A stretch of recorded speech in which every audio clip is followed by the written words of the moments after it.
Welcome, everyone. Amazing to have you. And thank you for joining us for the last night of Sukkot and Hoshana Rabbah, a very powerful time. We know that the judgment is concluded and a time to really take in the energies that we've developed over Rosh Hashanah, Yom Kippur, and a time for us to really draw in the power of the day of Sukkot, the power of these festivals that we've been engaging with, and to eat some sushi together. Peril? Good? Good.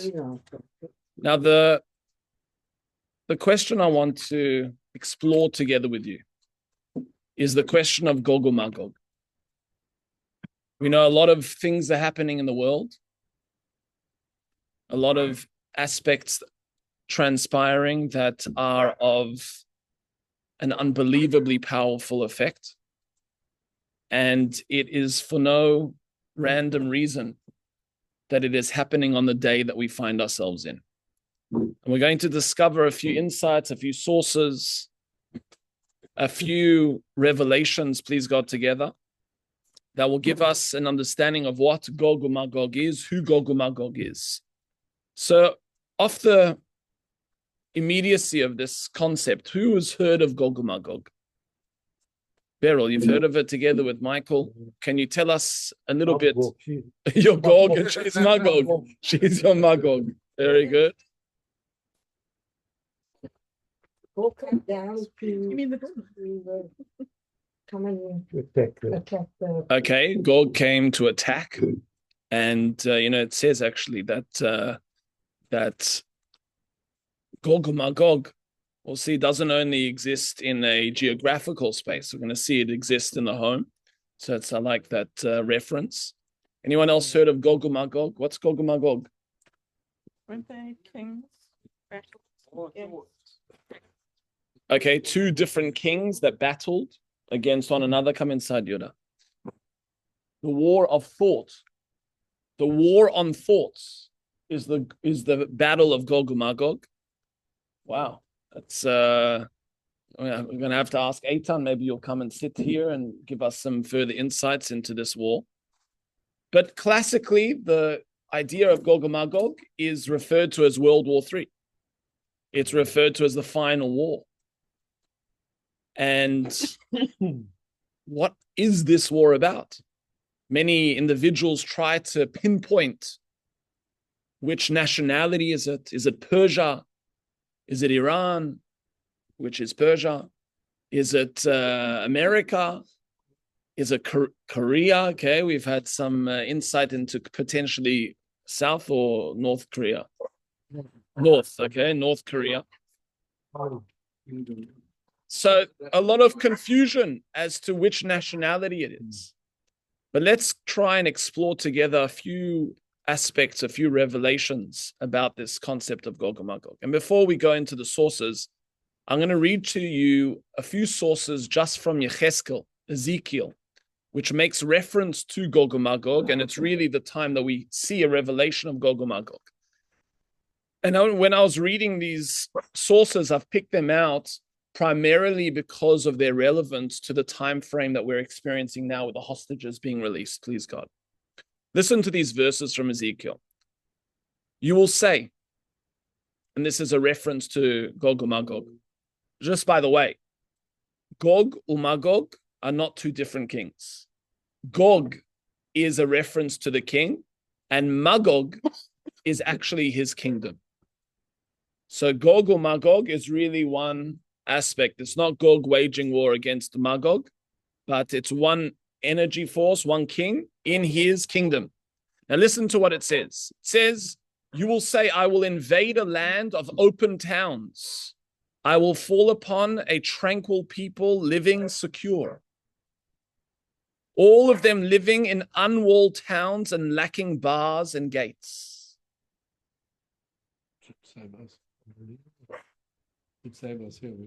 Should save us here, exactly. In South Africa, we have a lot of bars and gates. But you immediately think about these kibbutzim, where everyone left their doors open. And then it says in Ezekiel, in 39:6. And I will send a fire against Magog and against those who dwell secure in the coastlands. There'll be a fire that befalls Magog and those who dwell secure in the coastlands, Gaza. And they shall know that I am God. I'll read you one more verse. If you look through these verses in Ezekiel, they're unbelievable. And they shall appoint members of a corpse to traverse the land. And the terminology is here is to search throughout the land. Those who are remaining upon the land. They will search through the land for 7 months. What does it mean they're searching through the land? On Pnei Adama, on the land. Looking through tunnels, looking for individuals that are there. Now, again, are we going to conclude that, the Palestinians are Gog uMagog?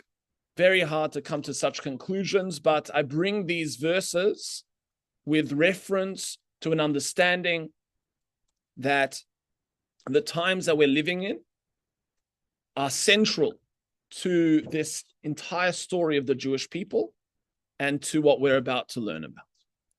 So let's try and understand together what we can incorporate into our lives in understanding Gog uMagog. The Torah tells us the following fascinating insight. He says, according to the rabbis, he says, we read about the reviving of the dead during the month of Nisan. What happens in Nisan? Anyone know? What do we celebrate in Nisan? We celebrate Passover, Pesach. V'nitzachas Gog uMagog b'Tishrei. And the battle and the victory of the battle against Gog uMagog will happen in Tishrei, the month that we are in now. So the victory that surrounds this battle about Gog uMagog is central to where we are right now. And so central, not only the month of Tishrei, where we have the festivities and high holidays, but you'll notice that this past Shabbos, the Chol HaMoed of Shabbos Sukkot, we read about Gog uMagog. And not only that, we're told that in fact, the war is fought and we are victorious on which particular day during Tishrei? Hoshana Rabbah. Exactly the night that we're in now, and exactly the day that is going to be tomorrow, exactly the day that the hostages, please God, will be released. Now, what's going on here? What is this power of Hoshana Rabbah? And again, guys, I can't tell you enough. That Hamas was ready to free the hostages like today. And we said, no. Wait, we need to wait till Hoshana Rabbah. It says it in the Torah, it says in the Poskim. What's so powerful about this day? And again, we can't express how powerful this day is. People stay up all night studying Torah. In fact, that's brought down in halacha. That's actually brought down as the most powerful time to stay up. People stay up during Shavuos. But the real time is to stay up tonight. Not sure how well you're going to dance over Simchas Torah if you stay up the entire night. The best, you'll be on another level. But I want to read to you the Midrash. The Midrash tells us, this is a Midrash in Tehillim, and it speaks about all of the wicked individuals that befell the Jewish people, all of the nations that came against us, Esav, Pharaoh, all of these nations that came to try and destroy the Jewish people. And listen to what Rabbi Bar Chaya said in the name of Rabbi Levi. He says that the cursed the wicked who maintain their counsel. And they all say, my insight into how to destroy the Jewish people is better than all of the predecessors. Listen to what Gog uMagog say. And this gives us insight into who Gog uMagog is and what we need to be aware of when we're dealing with this concept, not only outside of ourselves, but inside of ourselves. Listen to what Gog uMagog say. That the fools were the first to plot against Israel and did not know that they had a patron in heaven. This is what Gog uMagog say, that all of the previous nations, they dealt directly on a surface level, the Jewish people. They dealt on the ground with the Jewish people. But Gog uMagog come along and they say, I do not do that. But first I unite with my patron, and then I return to Israel, which means Gog uMagog understands that the Jewish people are not a natural people. We are supernatural. So Gog uMagog understand that they need to pull out the plug somewhere before they're going to touch the light bulb or before they're going to engage with whatever electric energy or spiritual energy the Jewish people have. They need to detach it from its source first. Who do they go to address this issue? Or where do they turn? It says that they turn on addressing Hashem and the Mashiach. This is what their central energy is. They try and detach the Jewish people from a sense of hope and from a sense of spiritual connection. And Hashem says to them, you think that you are able to overcome? You have no idea how much power I have. And it comes along in the Midrash and it says Hashem goes and wages war against them. Hashem lemelech al kol haaretz. He says Hashem will be the king over all the land. So Gog uMagog, we have to understand, they try and address a central energy force of the Jewish people. They undermine that, and then they've got the Jewish people in their mind. Listen to how we can understand this on a personal level. What does that mean for us? Eitan was making reference to an understanding that Gog uMagog is this war of thought. The Gemara makes reference to family, hardship, and battle between a spouse as worse than the War of Gog uMagog. So how are we meant to address this in our lives? Listen to what the Gemara tells us. This is central to our understanding. The Gemara is brought down in Brachos, and it says like this. Amar, hoyu v'savid li nissa b'haikra. There was a rabbi that said there was a miracle that happened to me, so I'm going to give you a gift. Imagine you can come to a Shabbos table, you don't bring Sally Williams chocolates or nougat, you just tell them, I've got a gift for you, I'll give you an insight into a verse. Beautiful insight. What a gift. What an amazing, useful aspect. So listen to what his insights are. I'm picking out a particular insight that he brings on two words. He goes through the whole paragraph. Listen to these two words that he focuses on. Lecha Hashem hamamlacha. What does the word hamamlacha mean? What does it sound like? Hamamlacha comes from the word melech, which is kingship. To you, Hashem is kingship. Zoi milchamas Amalek. This is the war against Amalek. Remember, the Jewish people don't have just one enemy, unfortunately. The archetypal enemy of the Jewish people we know is Amalek. But here we're learning about another one that's even more tactical and even more dangerous. So to you, Hashem is kingship is a reference to the arch enemy called Amalek. They come to try and undermine the concept that there's even God.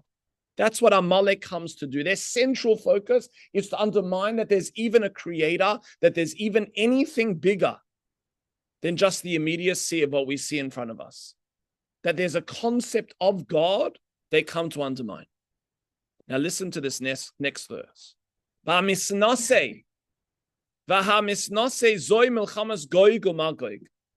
concept that Hashem will be misnaseh from the word nasi. What's a nasi?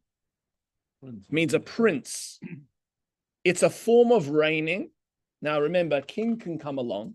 A king has power. A king has kingship.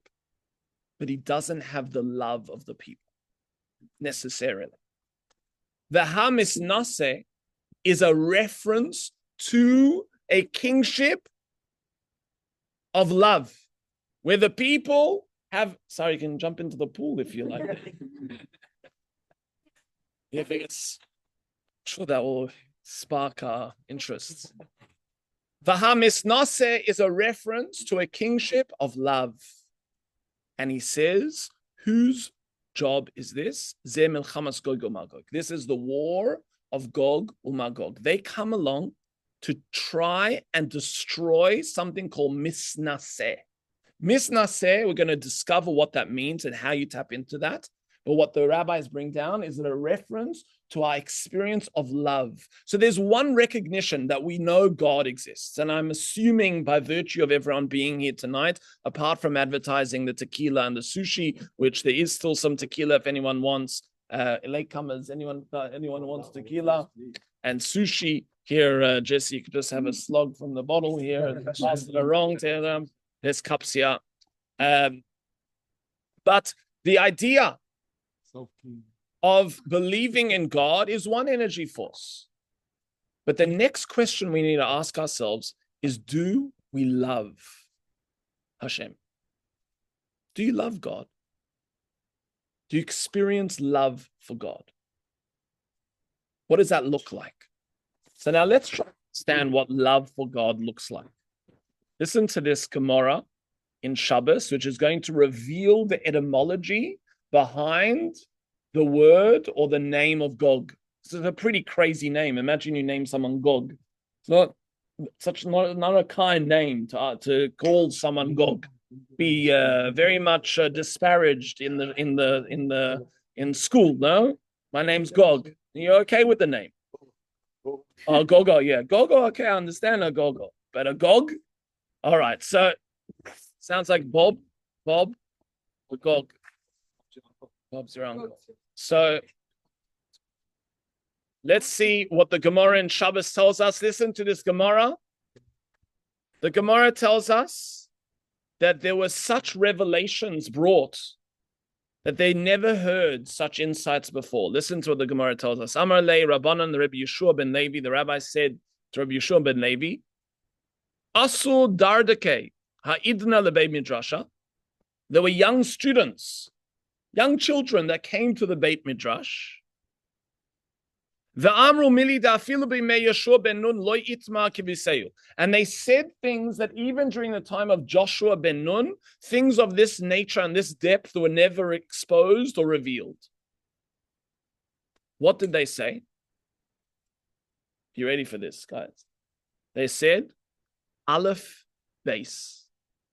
That's what the kids say. I mean, what do you say if you're a kid? If you ask a kid, do you know any Torah? Yeah, I know some Torah. Aleph, base. Listen to the insight that they said about Aleph base. These kids came to reveal that in fact Aleph base is a secret map to spiritual enlightenment.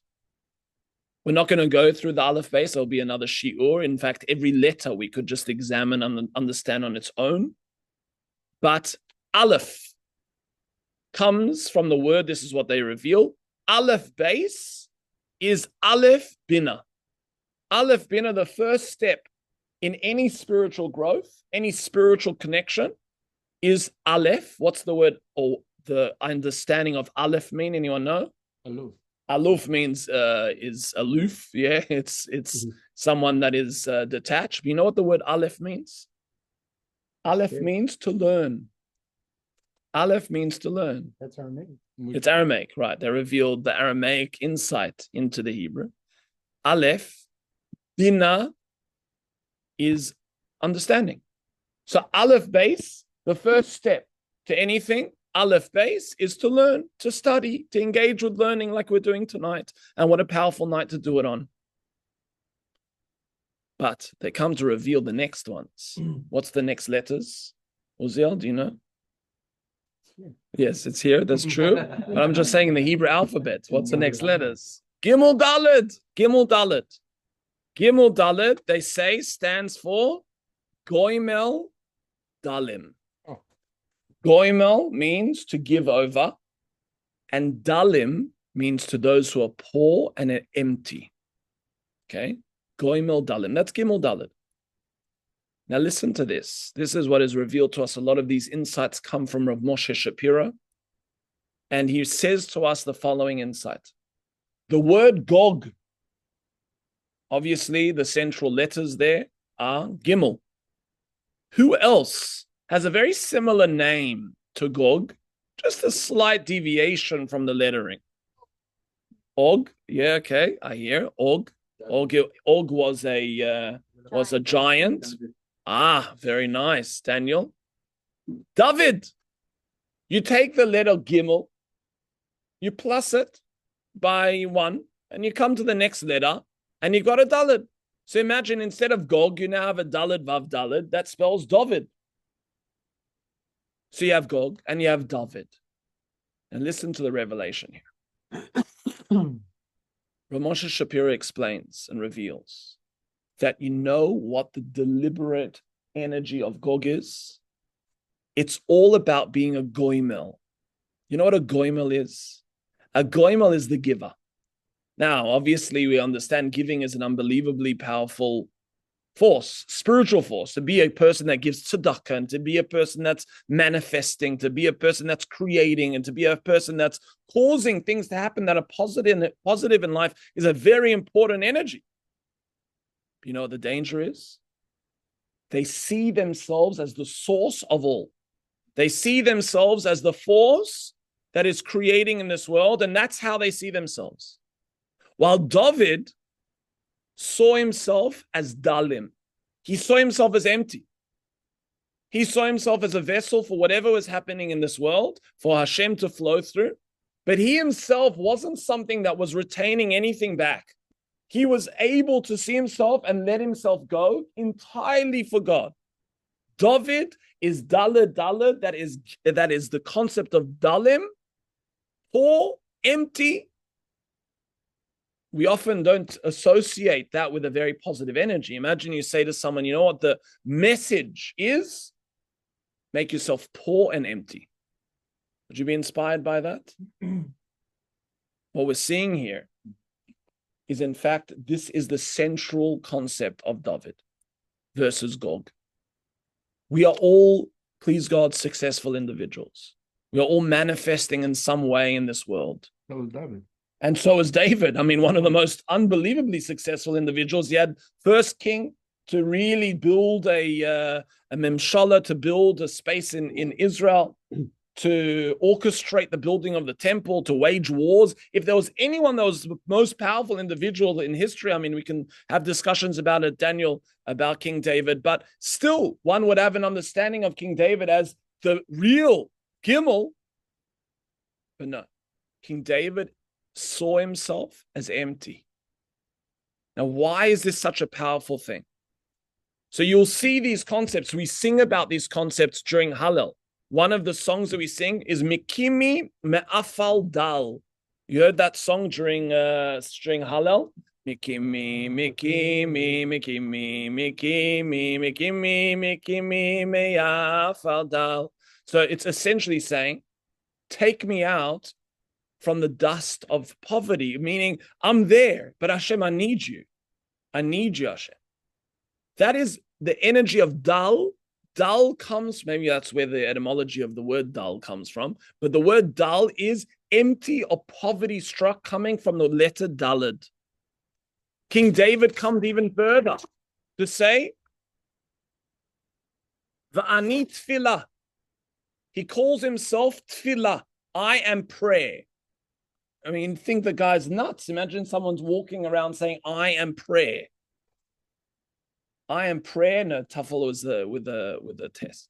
So what is tefillah? I am prayer, meaning all I am is I've let myself go entirely, and all I am is in your hands, Hashem. I'm empty as an energy force. While the opposite, again, is Gog. Gog sees themselves as a gimel. I am the source. I am the manifester. I am the one that's in control. Now, why is this, again, so fundamental for us to understand? And why is this a reference now, as we started, to the time frame that we're in now? What's this got to do with Sukkot? What's it got to do with Hoshana Rabbah? Why on Hoshana Rabbah do we have victory over Gog? What's this battle against Gog that is waged particularly during Sukkot? Anyone have an idea? If we said that this is the battle that is transpiring, and very much so in terms of our thoughts, between the Daled element and the Gimel element. You have what's the 6-7 fad now that people have? 6-7. It's not 6-7. It's 3-4 now. It's Gimel or Daled. What are you? And what has this got to do with Sukkot? Anyone have an idea? Spiritual against physical. But there are many spiritual festivals that transpire. That's super.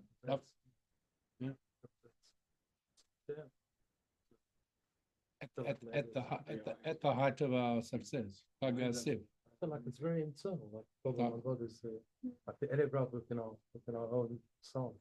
So the uMagog is the Erev Rav. It's this space where I think I'm in control. And the energy of Sukkot is exactly the opposite. We come in and we see that we have no control, that we are entirely letting go of our control. And we're saying, whatever you want, Hashem, we are there. We relinquish control. Despite our success. Despite our success. Despite the end of the year, looking back and saying, wow, look at what we've achieved or what we've amassed. And not only this, we are told that tonight people need to stay up to learn Torah. What is so central about studying Torah on this night? If anything, we should have festivities in the sukkah, but why study Torah? And listen to this. This is really the crux here. This comes from the Midrash in Tanchuma, and it speaks about the oral Torah. Listen to the wording. This could be quite blasphemous if one was to read this on a general level, but listen to the wording here. Hashem had to force the Jewish people to accept the Torah. When we were given the Torah at Har Sinai, he put a mountain over our heads. He says, you know why the oral Torah was forced upon us? The Jewish people didn't want to accept it. If you read the oral Torah, there is such a sensitivity to detail around important mitzvahs that people say, wow, this is a big one. And not only that, there are such details around little mitzvahs. Even today in Shul, we're speaking about how you whack the arovas on the floor and when you take the little rings off the arba minim and when you have to say it and how you have to do it. There's so much detail. And he says like this, V'aza kemaves. The oral Torah is as harsh as death. Can you imagine that coming from a rabbi? The oral Torah is as harsh as death, the kashe kishol kinasa, and it is difficult as hell and the jealousy of association with whatever that means, the jealousy. Doesn't sound like the very pleasant space to be in, does it? Why? Lefi she'ein loimed oisa, ela misha oihev HaKadosh Baruch Hu b'chol liboy. A person who studies the oral Torah, a person who is able to say, you know what? There's an energy called hamlacha. I see that Hashem is God. I know that Hashem is God. And there's many Jews that will come and say, you know what? I believe in God. But then there's another level. There's a level of a Jew that comes along and says, I will study the oral Torah and I will dedicate myself to the oral Torah. And he explains why. And this is the next level. This is vihimisnase. This is a person that loves Hashem. And he says only a person that loves Hashem with their entire heart, only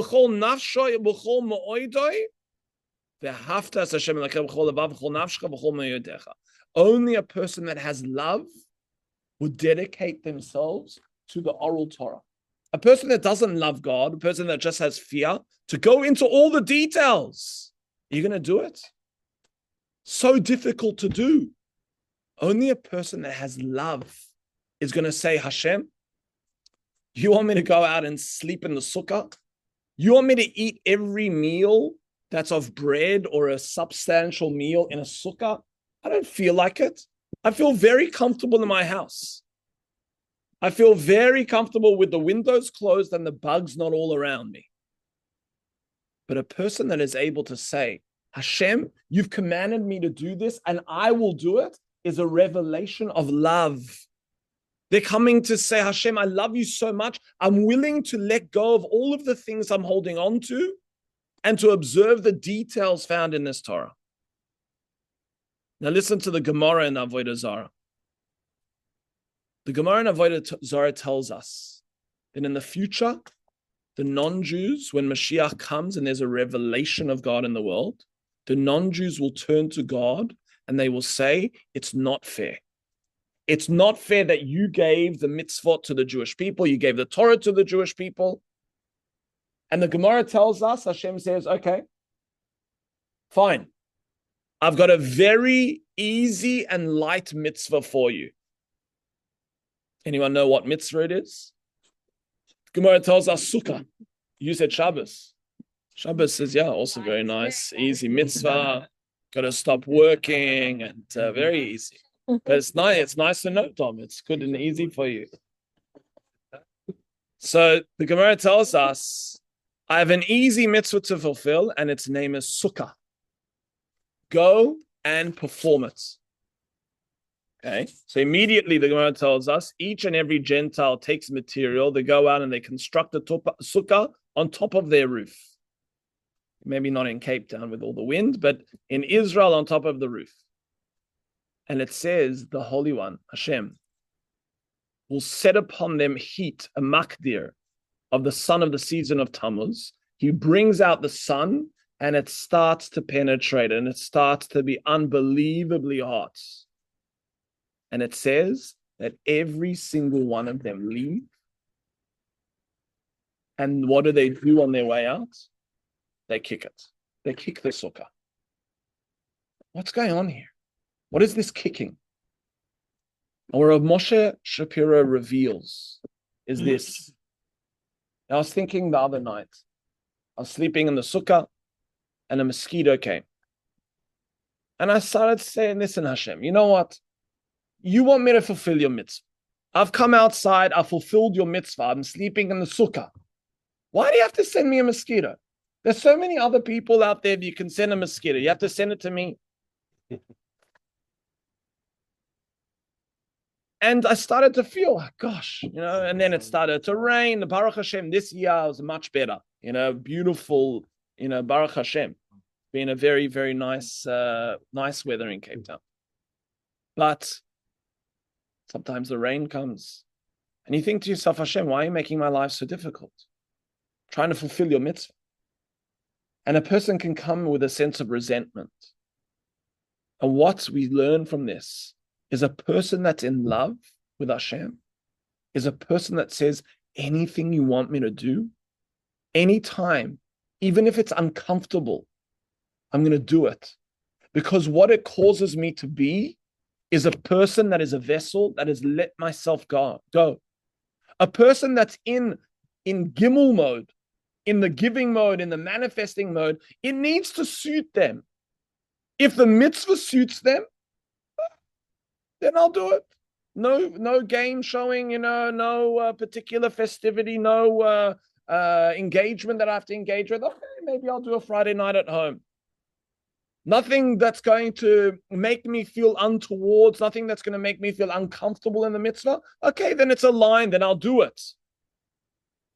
A person that's in love is a person that comes along and says, no matter what, I'm there. And I want to know the details, and I'm going to try and do it to the best of my abilities, even when it's uncomfortable, even when it's inconvenient. In fact, the inconvenience is the revelation that a person has gotten to a level where they are so in love and they are so dedicated to that love. This is what Gog uMagog is trying to destroy. Gog uMagog is an energy that comes in, an ideology that comes in that says, whatever is comfortable for you, that's what you need to do. Whatever works for you, whatever feels right for you in the space that feels, this is comfortable, that's what I'm going to do. As soon as it becomes a little bit uncomfortable, as soon as it doesn't fit into your general way, it's not for me. And a beautiful teaching from Sarah's brother-in-law says that most people they break the words of the rabbis So it fits into their heads. But what we need to try and do is break our heads to try and fit into the words that are taught in the Torah. That is the revelation that a person is in love. And that is a revelation of misnaseh. Now, to conclude, the Yalkut Shimoni tells us this powerful teaching. Yalkut Shimoni tells us, Shema yotze dinan shel Yisrael legales, valideken oisen sukkah v'goylim ebetechen. If a person was decreed upon to be in exile during the year, what does it mean to be in exile? To be sent out of your natural habitat, to be sent into a place that you don't feel comfortable. Exile can manifest in many different ways. Not only do you have to be sent out into the desert, a person can, God forbid, feel in exile in their own life, in their relationships, in their business, in their circumstances. It says in the Yalkut Shimoni, if a person goes out of their comfort and puts themselves in a sukkah, they have fulfilled the requirement of that exile and they have expunged that decree from their life.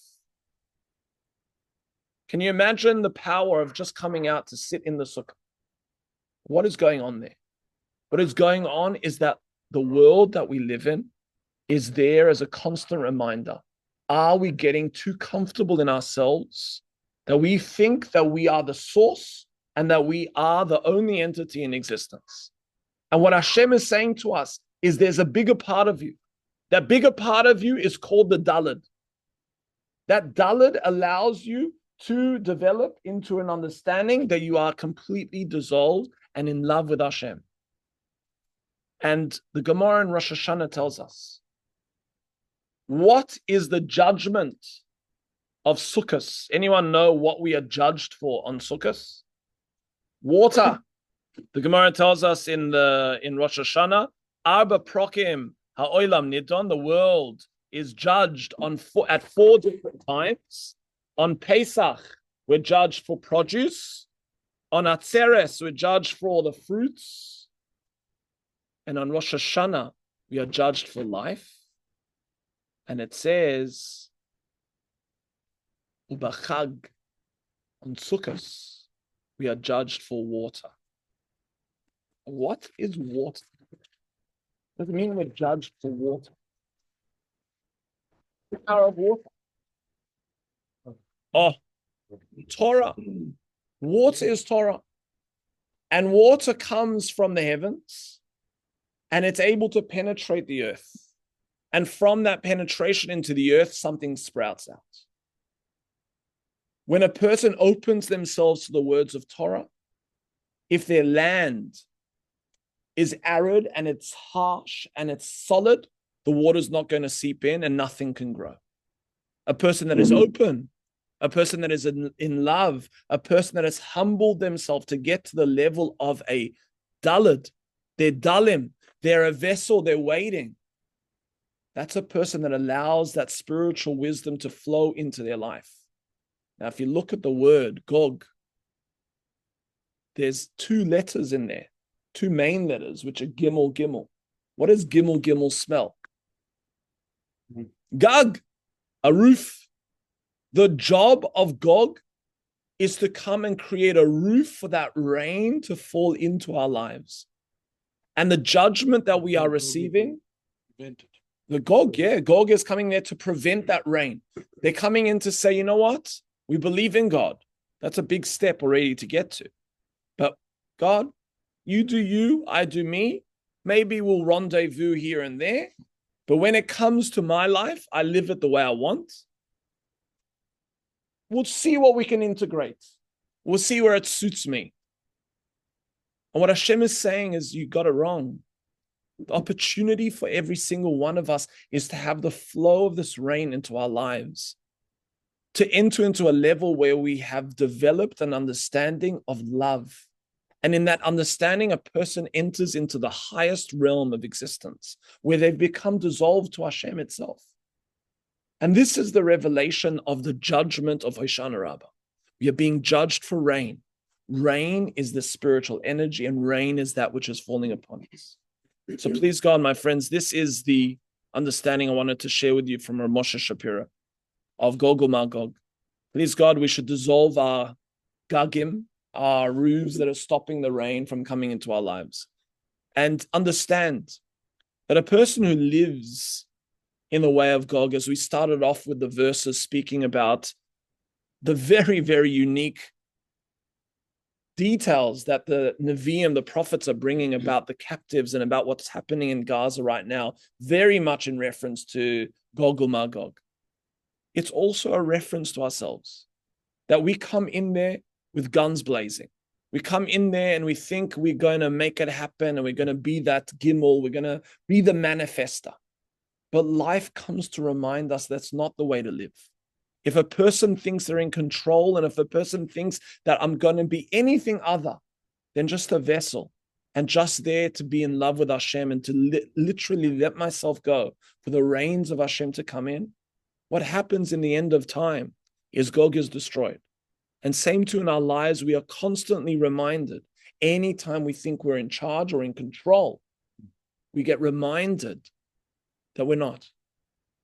So please God, this is the revelation. Please God, a spiritual revelation. Please God, a spiritual revelation for the world to see the coming back of our brothers and sisters, to be able to celebrate this unification that we've been waiting for so long, and the pain that we've had in that unification. But please God, also in our own lives, in whatever capacity, obviously to completely open your land and let the waters come through. We're not all holding there, but in whatever level on our own experience of life, we're able to take our gimel and dissolve it a little bit more into a dalet, to say, Hashem, you know what? This really doesn't suit me at the moment. This really is uncomfortable for me at the moment. But I want to become a dalet. I want to become like King David. I want to enter into this messianic consciousness where I let myself go to you. And the only way that I can do that is through the oral Torah, is my study of it, is understanding its detail, is being able to give myself to it. So it should be with bracha, l'chaim. I'm sure there's some sushi left. And if there are any questions, please feel free.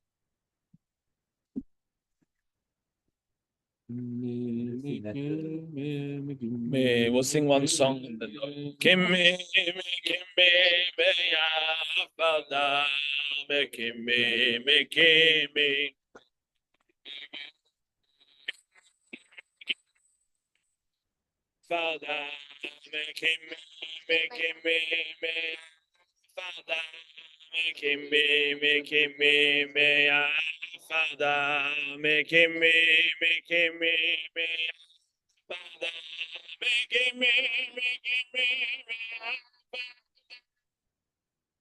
Yes, Dovi.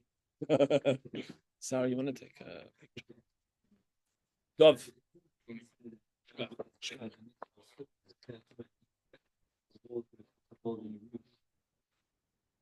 Nice. And it has to be a roof that's permeated.